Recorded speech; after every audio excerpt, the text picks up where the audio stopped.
है सबसे smallest thing जो इंडिपेंडेंटली रह सकता है। कोई भी चीज को अगर इंडिपेंडेंट रहना है तो उसको एटलीस्ट क्या रहना चाहिए, सेल। अगर वो सेल से भी कम है तो हो सकता है वो लिविंग हो, लेकिन वो आपके पास इंडिपेंडेंट लिविंग कर सकता नहीं। फॉर एग्जाम्पल वायरस, वायरस आपके पास सेल से छोटा है, वो एक सेल नहीं है। वो आपके पास जो है जिंदा तो है, लेकिन उसको हम लिविंग और नॉन लिविंग दोनों मानते हैं, ठीक है। वो इंडिपेंडेंटली रह सकता हो, नहीं रह सकता हो, हमेशा डिपेंडेंट है किसके ऊपर, उसके होस्ट के ऊपर, क्योंकि वायरस आपके पास क्या रहते हैं, ऑब्लिगेट पैरासाइट रहते हैं। तो अगर कोई चीज को इंडिपेंडेंटली रहना है तो उसको एटलीस्ट क्या रहना चाहिए, उसको एक सेल होना चाहिए, ठीक है। और आपके पास सेलुलर ऑर्गेनाइजेशन जो है डिफाइनिंग प्रॉपर्टी है लिविंग ऑर्गेनिज्म, ठीक है।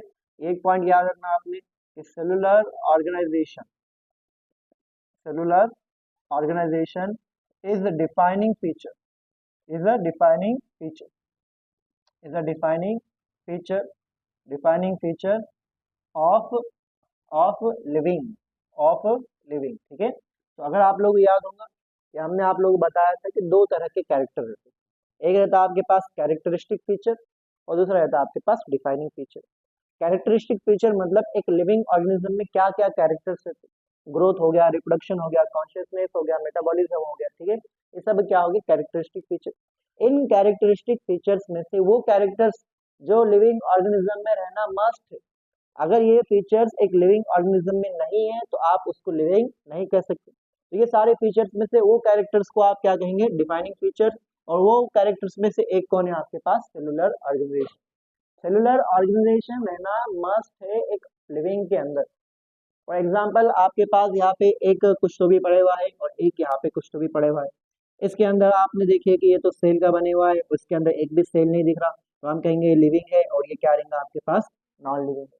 तो ऐसा फीचर जो एक लिविंग ऑर्गेनिज्म में रहना मस्ट है, उसको आप क्या कहते हैं, डिफाइनिंग फीचर। ग्रोथ, रिप्रोडक्शन ये डिफाइनिंग फीचर नहीं है। ग्रोथ आपके पास बहुत सारे नॉन लिविंग बताते, रिप्रोडक्शन बहुत सारे लिविंग नहीं बताते, तो डिफाइनिंग फीचर नहीं है, लेकिन कैरेक्टरिस्टिक फीचर है। ऐसे फीचर जो लिविंग ऑर्गेनिज्म में होते, लेकिन ऐसे फीचर जो लिविंग ऑर्गेनिज्म में रहना कंपलसरी है, उसको आप क्या कहते हैं, डिफाइनिंग फीचर। और वो डिफाइनिंग फीचर्स में से एक डिफाइनिंग फीचर कौन सा आपके पास, सेलुलर ऑर्गेनाइजेशन, ठीक है। ये क्या रहेगा आपके पास, बॉटनिस्ट।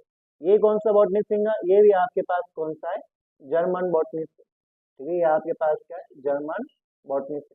अब यहाँ पे आपके पास जो आपके पास ये जो करेक्शन है ये इस साल का है। आपके पास जो एनसीईआरटी है या पुरानी एनसीईआरटी है, उसके अंदर श्वान को लिखे हुआ है कि वो एक ब्रिटिश जूलॉजिस्ट है, ठीक है। तो अगर आप एमसीक्यूज करेंगे तो एमसीक्यूज में ब्रिटिश जूलॉजिस्ट जो है राइट आंसर रहेगा पुराने एमसीक्यूज में, लेकिन नए एमसीक्यूज रहेंगे आपके पास, उसके अंदर आंसर क्या रहेगा, जर्मन। तो न्यू करेक्शन में दोनों क्या आपके पास, जर्मन, ठीक है। तो इतना आप लोगों ने याद रखना। यहाँ पे श्लाइडेन ने जो है काम करा 1838 में, और जो है श्वान ने काम करा 1838 में काम करा, और जो है श्वान ने कब काम करा, 1839 में काम करा, ठीक है, 1839। अब ये जो है बॉटनी से, बॉटनी से तो किसकी स्टडी करेंगे, प्लांट्स की करा। इसने क्या करा, observe observe observe large number of plant, क्या करा उसने, observe large number of plant, ठीक है, लार्ज नंबर ऑफ प्लांट्स, ठीक है। और जब इसने लार्ज नंबर ऑफ प्लांट्स को देखा तो इसने कहा कि plant is compose of different type of cell, plant is compose of different type of cell. इसने कहा कि लीफ के अंदर सेल अलग रहता, स्टेम में सेल अलग रहता, रूट में सेल अलग रहता। तो इसने क्या कहा, plant is compose of different type of, plant is compose of different type of cell, compose of different type of cell. ये किसने कहा, किसने कहा बोलो, अच्छा ऊपर लिखे हुआ है नाम उसका, श्लाइडेन, क्या नाम है इसका, श्लाइडेन, ठीक है। Plant is compose of different type of cell. फिर उसने कहा ये डिफरेंट टाइप ऑफ सेल जो है ये क्या करेंगे, ये डिफरेंट टाइप ऑफ सेल जो है आगे जाके डिफरेंट टाइप ऑफ टिश्यू बनेंगे, which forms which forms which forms different type of tissue, which forms different type of tissue, ठीक है। डिफरेंट टाइप ऑफ क्या बनेगा, टिश्यू बनेंगे, different type of tissue, different type of tissues जो है ये आपके पास बना, ठीक है। तो आपके पास जो है श्लाइडेन जो है ये एक जर्मन बॉटनिस्ट था, इसने लार्ज नंबर ऑफ प्लांट को ऑब्जर्व करा, उसने देखा कि plant is compose of different type of cell, और यही डिफरेंट टाइप ऑफ सेल आगे जाके क्या बनेंगे, डिफरेंट टाइप ऑफ टिश्यू बनेंगे। समझ गए आप लोग, श्लाइडेन क्या है, श्लाइडेन बॉटनी से जिसने क्या ऑब्जर्व करा, large number of plants observe करा, उसने ये देखा कि plant different type of cell का बने हुआ रहता, और डिफरेंट टाइप ऑफ सेल आगे जाके क्या करेंगे, डिफरेंट टाइप ऑफ टिश्यू बनेंगे। अब आपके पास यहाँ पे जर्मन जूलॉजिस्ट जो कौन है आपके पास, शॉन। शॉन ने जो है सबसे पहले एक एनिमल सेल को ऑब्जर्व करा। किसको ऑब्जर्व करा, एनिमल सेल को ऑब्जर्व करा। एनिमल सेल में उसने एनिमल सेल की आउटर बाउंड्री देखा। क्या देखा उसने, एनिमल सेल की आउटर बाउंड्री जो है इसको उसने ऑब्जर्व करा। इसने ये ऑब्जर्व करा कि जो एनिमल सेल की आउटर बाउंड्री है ये थिन लेयर है। एनिमल सेल के आउटर बाउंड्री क्या है, ये आपके पास एक थिन लेयर है। और ये थिन लेयर हमको मालूम है कि आगे जाके कि एनिमल सेल में जो आउटर मोस्ट लेयर रहती है वो कौन है, प्लाज्मा मेम्ब्रेन। आगे जाके हमको पता चला कि एनिमल सेल की जो आउटर मेम्ब्रेन, आउटर बाउंड्री जो शॉन ने ऑब्जर्व करा था, जिसको उसने क्या कहा था, थिन लेयर कहा था, ये क्या थी आपके पास, ये क्या थी, ये आपके पास प्लाज्मा मेम्ब्रेन थी। ये क्या थी आपके पास, प्लाज्मा मेम्ब्रेन थी। ठीक है, समझ में आ रहा है आप लोगों को। इसी तरह जो है इसने ऑब्जर्व करा प्लांट सेल को। इसने किसको ऑब्जर्व करा, प्लांट सेल को ऑब्जर्व करा, और देखा कि प्लांट सेल के अंदर जो आउटर मोस्ट बाउंड्री थी वो कौन सी थी, यहाँ पे सेल वॉल। और साथ ही साथ इसने ये कहा कि सेल वॉल जो है यूनिक कैरेक्टर है प्लांट्स का। सेल वॉल किसका कैरेक्टर है, यूनिक कैरेक्टर है प्लांट्स का। मतलब सेल वॉल एनिमल्स में नहीं दिखती। अगर सेल वॉल आप लोगों को दिख रही है तो यहाँ पे क्या रहने वाला है, प्लांट का रहना। ठीक है, यूनिक कैरेक्टर किसका, ऑफ प्लांट का जो है यहाँ पे कौन रहने वाला है, सेल वॉल। किसने कहा, ये आपके पास शॉन ने। ठीक है, तो समझ में आ रहा। श्लाइडेन ने लार्ज नंबर ऑफ प्लांट्स को ऑब्जर्व करा, कहा कि plant is made up of different type of cells which forms different type of tissue. Schwann ने जो है एनिमल सेल देखा और कहा इसके आउटर बाउंड्री एक थिन लेयर रहती, हमको मालूम हो क्या है, प्लाज्मा मेम्ब्रेन। उसने प्लांट सेल को ऑब्जर्व करा और कहा कि प्लांट सेल में जो आउटर मोस्ट बाउंड्री है वो कौन है, सेल वॉल। और साथ ही साथ ये कहा कि सेल वॉल जो है यूनिक कैरेक्टर है किसका, प्लांट्स का। अब इसने अपने ऑब्जर्वेशन के ऊपर, इसने अपने ऑब्जर्वेशन के ऊपर किसने, शॉन ने एक हाइपोथेसिस दिया। शॉन ने क्या दिया, हाइपोथेसिस दिया। अपने ऑब्जर्वेशन के ऊपर शॉन ने क्या करा, हाइपोथेसिस दिया। कि उसने जो है एक हाइपोथेसिस क्या रहती है, थ्योरी से पहले क्या रहती है, हाइपोथेसिस। ठीक है, तो आपके पास जो है पहले रहते हाइपोथेसिस, हाइपोथेसिस कन्वर्ट होता थ्योरी, और थ्योरी अगर प्रूव हो गई तो वो किस में कन्वर्ट हो जाता, लॉ में। ठीक है, समझ में आ रहा है आप लोगों को। तो शुरुआत में जो हाइपोथेसिस है ये किसने दिया था, शॉन ने। शॉन ने हाइपोथेसिस दिया कि all plants and animal, all plants and animals, all plants and animals are composed of cells and product of cell, are composed of cells and product of cells, composed of cells and products of cells, products of cells। ठीक है, तो क्या कहा इन्हें, देखो यहाँ पे, all plants and animal are compose of cells and product of cell. किसने कहा, ये आपके पास शॉन ने। ठीक है, कंट्रीब्यूशन दिया। तो यहाँ पे जो है अब सेल थ्योरी, अब क्या है यहाँ पे, सेल थ्योरी।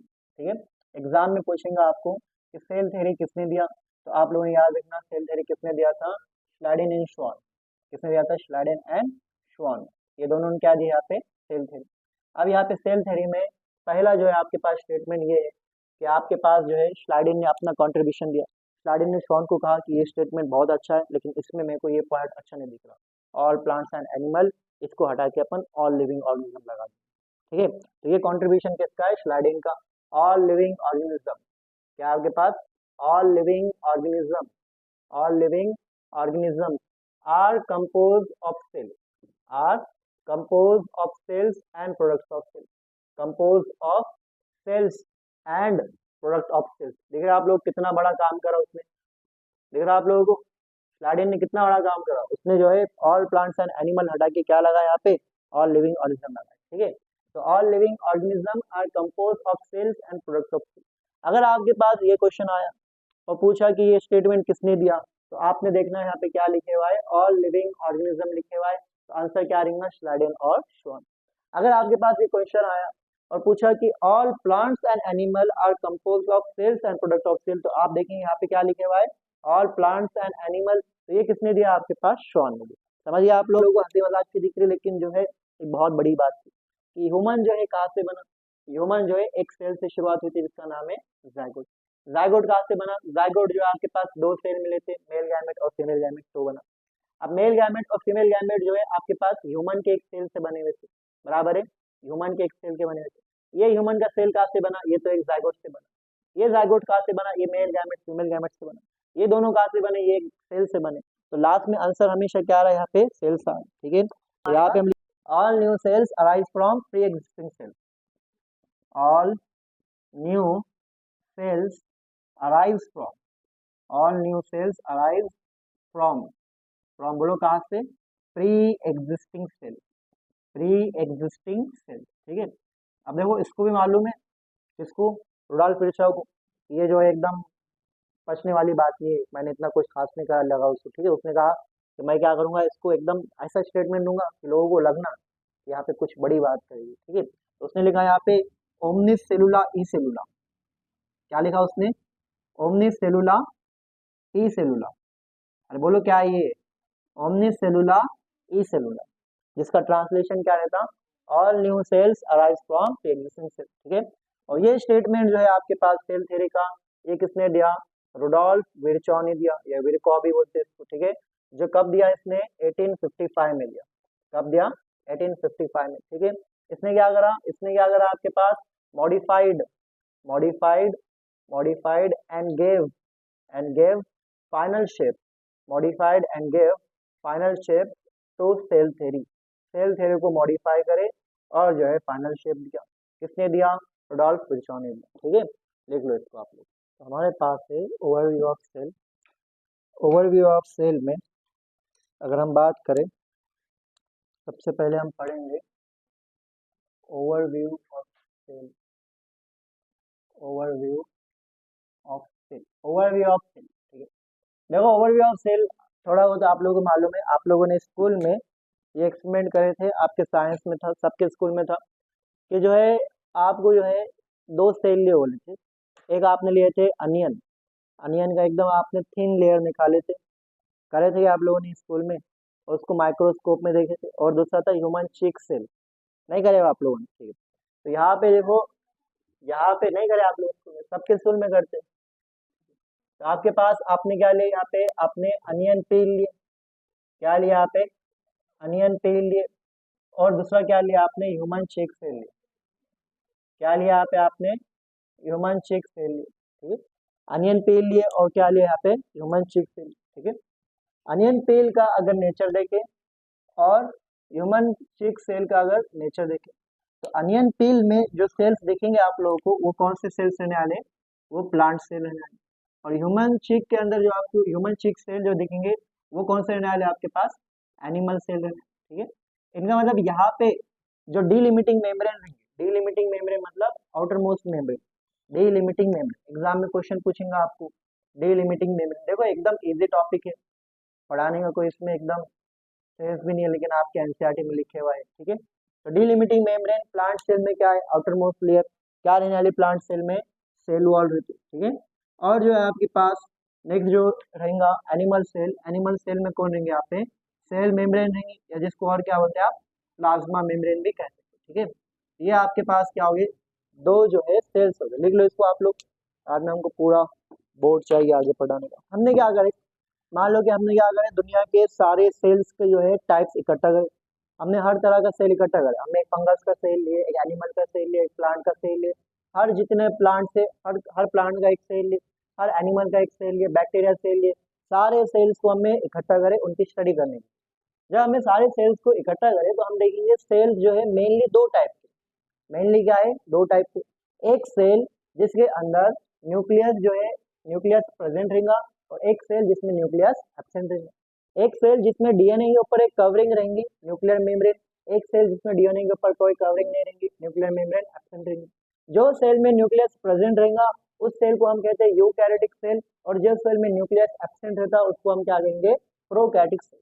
तो दुनिया में सिर्फ दो तरह के सेल्स रहते, कितने तरह के सेल्स रहते, दो तरह के सेल्स रहते। एक सेल आपके पास रहेगा प्रोकैरियोटिक सेल, एक सेल कौन सा रहेगा आपके पास, प्रोकैरियोटिक सेल, और दूसरा सेल कौन सा रहेगा आपके पास, यूकैरियोटिक सेल। तो यहाँ पे पहला सेल है हमारे पास, जो कौन सा है यहाँ पे आपके पास, प्रोकैरियोट, कौन सा आपके पास, प्रोकैरियोटिक सेल। प्रो का मतलब क्या रहता है, प्रो का मतलब रहेगा यहाँ पे प्रिमिटिव, प्रो का मतलब क्या है यहाँ पे, प्रिमिटिव, ठीक है। उसके बाद कैरियो का मतलब क्या होगा यहाँ पे, कैरियो का मतलब रहता है न्यूक्लियस, क्या रहता है यहाँ पे, न्यूक्लियस, ठीक है।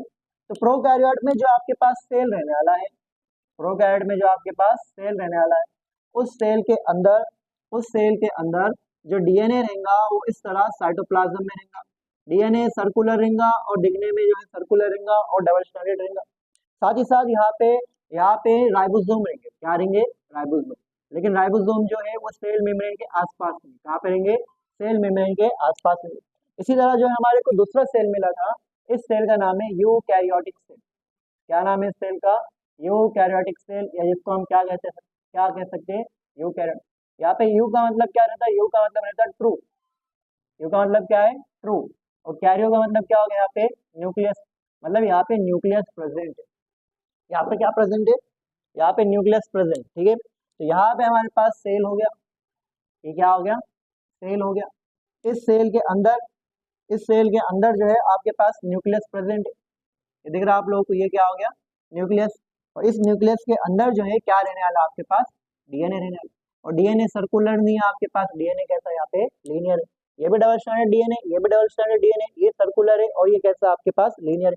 इसके अंदर भी जो है आपके पास इस तरह क्या होंगे? राइबोसोम होंगे। लेकिन राइबोसोम पूरे साइटोप्लाज्म में बिखरे हुए रहेंगे। इसका राइबोसोम किसके नजदीक रहेंगे?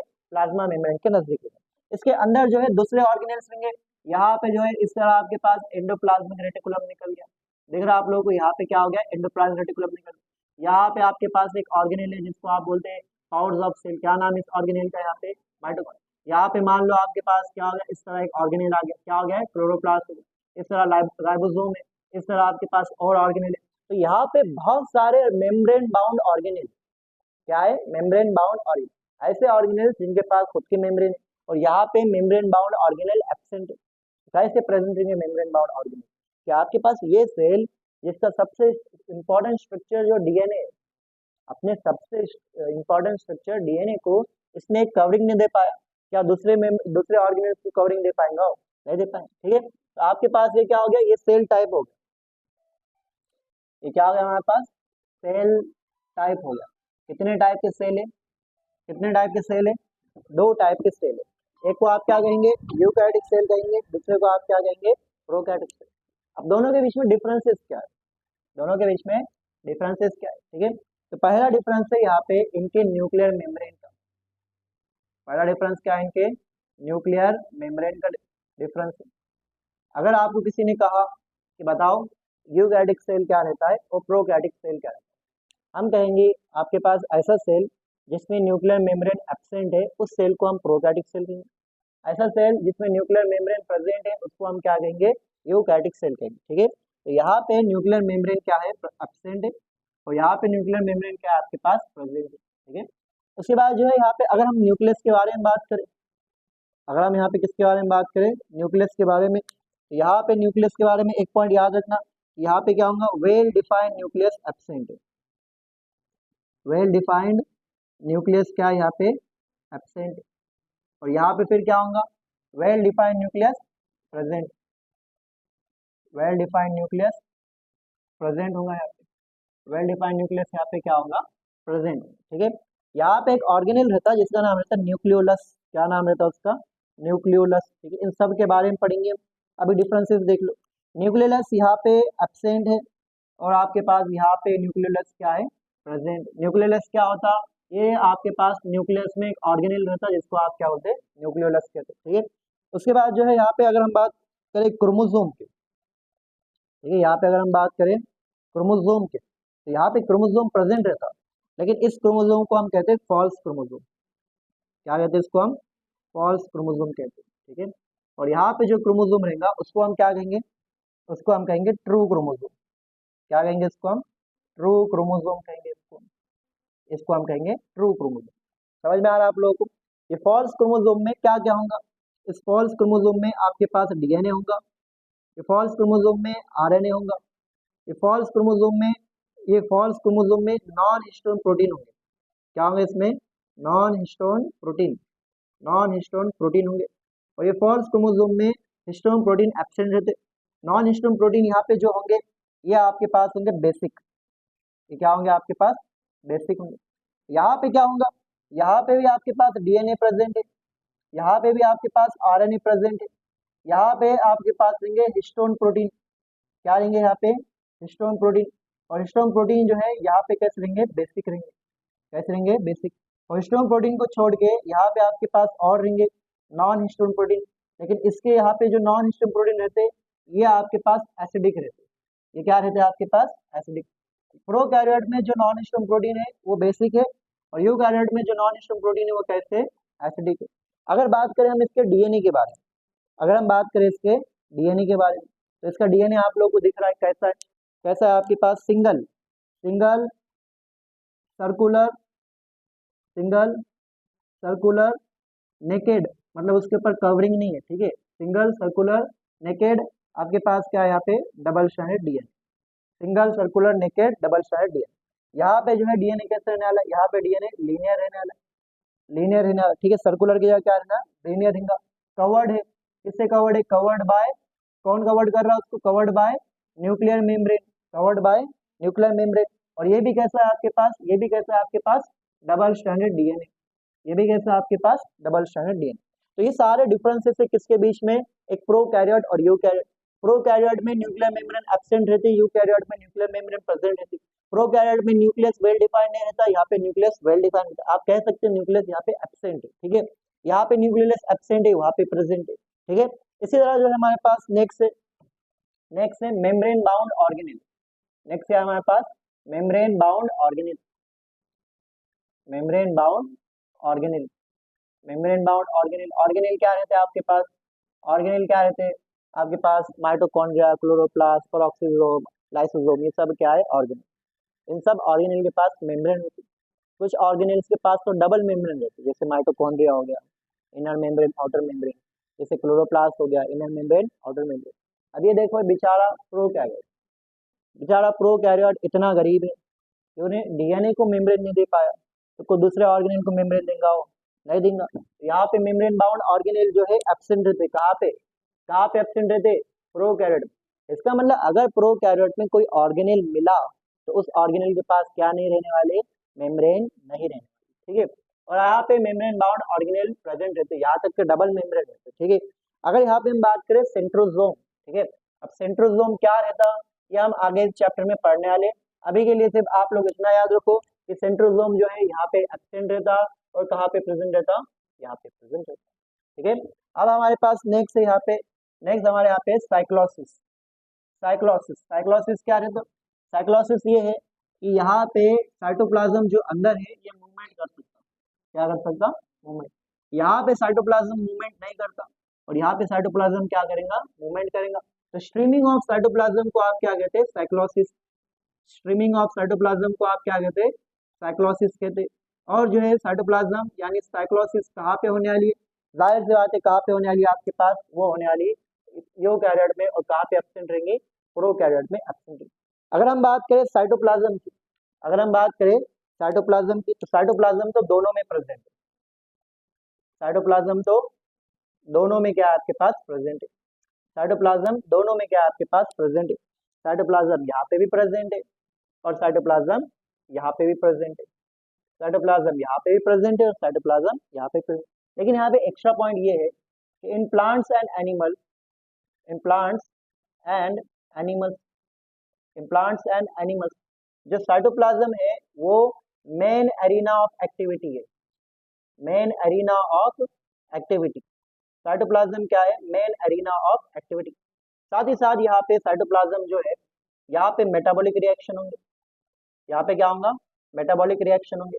क्यों होंगे metabolic reaction, to keep the cell in living state, to keep the cell in living state, to keep the cell in living state. Cell को लिविंग स्टेट में रखने के लिए आपके पास यहाँ पे क्या होगा, मेटाबॉलिक रिएक्शन, ठीक है। तो प्लांट और एनिमल सेल के अंदर आपके पास जो साइटोप्लाज्म है ये मेन एरिना ऑफ एक्टिविटी है, मेटाबॉलिक रिएक्शन होंगे। और साथ ही साथ यहाँ पे मेटाबॉलिक रिएक्शन क्यों होंगे, सेल को जिंदा रखने के लिए। अगर एक सेल के अंदर रिएक्शन बंद होंगे तो सेल तो क्या हो जाएगा, मर जाएगा, बराबर। उसके बाद जो है नेक्स्ट पॉइंट हमारे पास ये है राइबोसोम। राइबोसोम, राइबोसोम क्या काम करता है, किसी को याद है, प्रोटीन सिंथेसिस, प्रोटीन बनाता, क्या बनाता है। अब राइबोसोम एक ऑर्गेनेल है, ये राइबोसोम क्या है, ऑर्गेनेल। ये ऐसा ऑर्गेनेल है जो हमने यहाँ पे भी बनाए और हमने यहाँ पे भी बनाए। हमने कहा कि प्रोकैरियोट के पास कोई भी ऑर्गेनेल के पास मेम्ब्रेन नहीं रहेंगे। इसका मतलब ये ऑर्गेनेल अगर प्रोकैरियोट के पास है तो इसके पास मेम्ब्रेन एब्सेंट है। ये कैसा ऑर्गेनेल रहता? मेम्ब्रेनलेस ऑर्गेनेल, बिना कवरिंग वाला ऑर्गेनेल रहता। ठीक है, समझिए। अब ये आपके पास प्रोकैरियोट में भी रहता है और यूकैरियोट में भी रहता है, लेकिन इनके जो है साइज में फर्क रहता है। जो प्रोकैरियोट में रहता वो रहता आपके पास 70s, और जो यूकैरियोट में रहता तो यूकैरियोट में बहुत तरह तरह के रहते हैं। यूकैरियोट में साइटोप्लाज्म में राइबोसोम रहता, यूकैरियोट में एंडोप्लाज्मिक रेटिकुलम के ऊपर राइबोसोम रहता, यूकैरियोट में माइटोकॉन्ड्रिया में राइबोसोम रहता है। याद है आप लोगों को? माइटोकॉन्ड्रिया और क्लोरोप्लास्ट, इनके अंदर हमने राइबोसोम बनाए थे, याद है आप लोगों को? ठीक है, तो जो साइटोप्लाज्म में जो राइबोसोम रहता उसका साइज रहता है 80s, जो एंडोप्लाज्मिक रेटिकुलम में रहता उसका साइज रहता है 80s, और जो माइटोकॉन्ड्रिया और क्लोरोप्लास्ट में रहता उसका साइज क्या था? क्या था? माइटोकॉन्ड्रिया क्लोरोप्लास्ट में जो राइबोसोम था उसका साइज क्या था? 70। लिख लो इसको आप।